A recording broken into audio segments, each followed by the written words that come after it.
পয়লা জানুয়ারি তৃণমূল কংগ্রেসের প্রতিষ্ঠা দিবস। আজ পয়লা জানুয়ারি ২৭তম তৃণমূল কংগ্রেসের প্রতিষ্ঠা দিবস পালন করা হলো সারা রাজ্যে। বাদ পড়েনি ইলামবাজার ব্লকেও।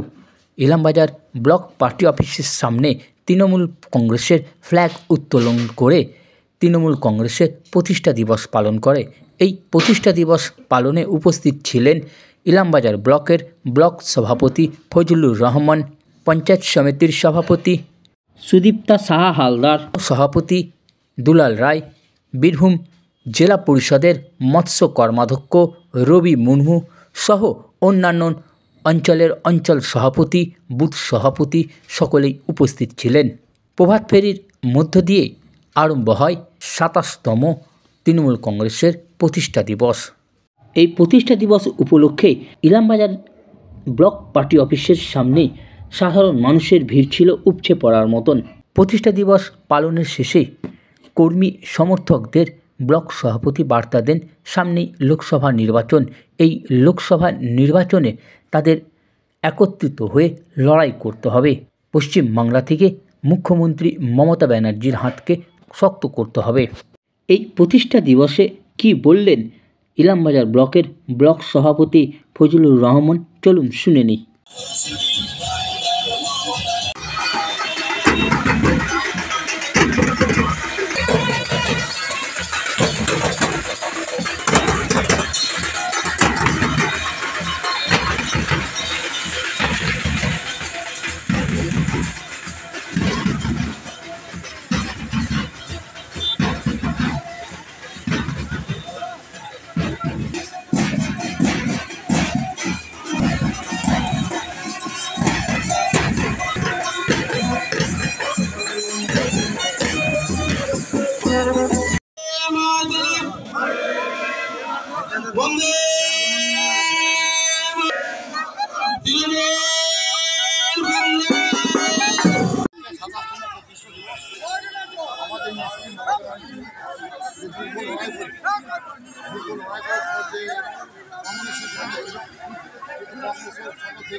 তাই তিনি নতুন দল গঠন করতে আজকে ৭ বছর আগে আজকে আস্তে আস্তে আজকে ৭ বছর মধ্যে বুঝিয়ে দিয়েছে সারা ভারতবর্ষ, সারা বিশ্বকে বুঝিয়ে দিয়েছে ইচ্ছাটা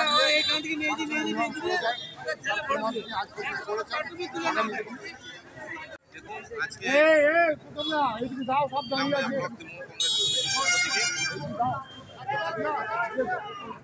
প্রতিষ্ঠা দিবস পালন করা হলো এবং মামাটি মানুষের সরকার তার আদর্শ মেনে এই দিনে দলটা গঠন হয়েছিল। তাই সারা রাজ্যের নয়, সারা ভারতবর্ষ মুখে যেখানে যা আছে আমাদের তৃণমূল কংগ্রেসে, সেখানে আজকে দিনে করা হচ্ছে স্মরণে। আজকে এখান থেকে আমরা একটা জিনিস কেন্দ্র সরকার যেভাবে জনগণকে নীতি দিতে শুরু করে তারা মৎস্যতে বসেছেন, এই জন্য আজকে আমরা এবং আমাদের বাংলার মানুষকে বঞ্চিত করছে, বাংলাকে তারা দেখতে পারে না, বাঙালিকে দেখতে পারে না। তাই তার প্রতিবাদে আজ থেকে আমরা নেমে পড়লাম। আগামী ২৪ সালে যতক্ষণ পর্যন্ত আমাদের সংস্কার না পর্যন্ত আমাদের বাংলায় আন্দোলন লড়াই জারি থাকবে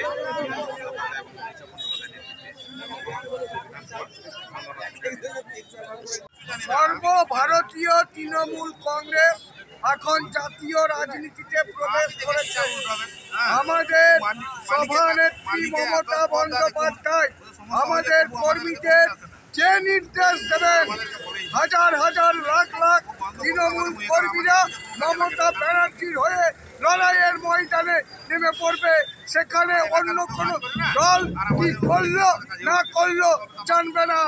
তৃণমূল কংগ্রেস লড়াই করেই দেখিয়ে দেবে মোদির বিরুদ্ধে তৃণমূল কংগ্রেস এবং মমতা ব্যানার্জি একাই ১০০। এইটাই বারবার প্রমাণ হয়েছে। মানুষ ভোট করবে, আবার ৪২ আমাদের চাই, এইটা আমাদের বার্তা। তারপরে দেখা যাচ্ছে।